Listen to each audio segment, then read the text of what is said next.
Hi, welcome to this Rapid TV News video. I'm Joe O'Halloran, Editor-in-Chief, and I'm here with Sid Lobb, Head of Vision and Integrated Networks of NEP. Well, we are back at IBC again after 3 years, but the company that does support full live events, there just weren't anyone. Tell us what that's been like for a live events company the last 3 years. It's been challenging. There's been a lot of innovation.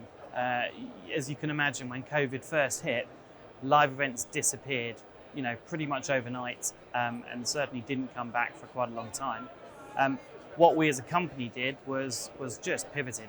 So we started providing an awful lot of virtual contributions, XR shows, things like that, where people didn't have to travel, and we were able to support a lot of our larger clients in still communicating to their customer bases, and indeed just internally within larger companies. So an awful lot of streaming, an awful lot of virtual events, but all of that came off the back of a large group-wide innovation.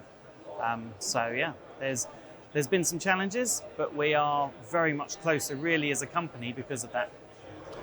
Talking about the customers, what changes did you see over that time in terms of how they budgeted or their cost pressures, and then generally what outcomes they were looking for? I think the thing is what they were looking to achieve was very much different, and they weren't quite sure how to pivot themselves. So they were relying very much more on us as technical partners. So whereas they would come to us normally with very firm ideas about what they wanted to produce, how they wanted its outcomes, actually they were looking to us to see what was possible within this new world. Lots more compressed IP workflows and lots of different ways of communicating with people. I think it's very safe to say, Sid, that over the course of the last 3 years, the complexity of live events technology has just risen and risen and risen. Looking at that journey, where are we now in terms of live event technology, and what's really been the path?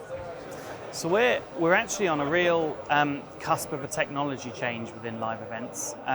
We've just over the summer for the Commonwealth Games delivered our first venue-wide infrastructure completely on an uncompressed 2110 IP layer. Now this is something that we've not done previously. There's been lots of baseband distribution systems, lots of SDI, lots of HDMI.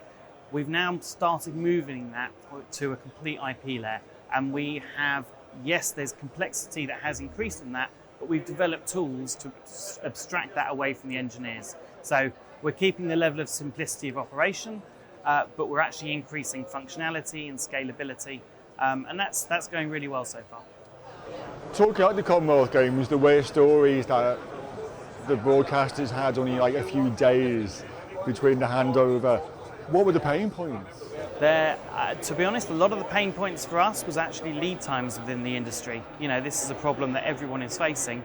But again, as a group, we were able to pool a large amount of resource. We were able to pull it in from other group companies and still deliver. But yeah, there was quite a few time issues with with kit and schedules not quite aligning. But we got through it, and part of that is the scale. And to live events, these things happen. And this is a live event here at IBC2022. So where are you now in terms of what you're offering from the industry and what you've learned and the experiences for the 3 years? What we've done is a lot of the learning that we've done over the last couple of years, we've consolidated into products. So some of the products already existed, our broadcast control layer, TFC, that's now expanded out from the broadcast world solely into live events. And we're showing a lot of that here with our new product, TFC Flow. But yeah, it's just good to get back and just have face-to-face meetings with people, because the best way that we can help our customers is actually talking through things, finding solutions, and going on from there. So a trade show is a great place to do that. Are their demands higher?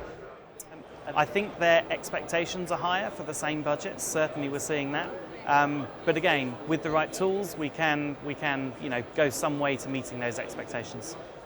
Now, we've just talked about a change that no one saw coming. So, final unfair question: what do you think the next year is going to bring?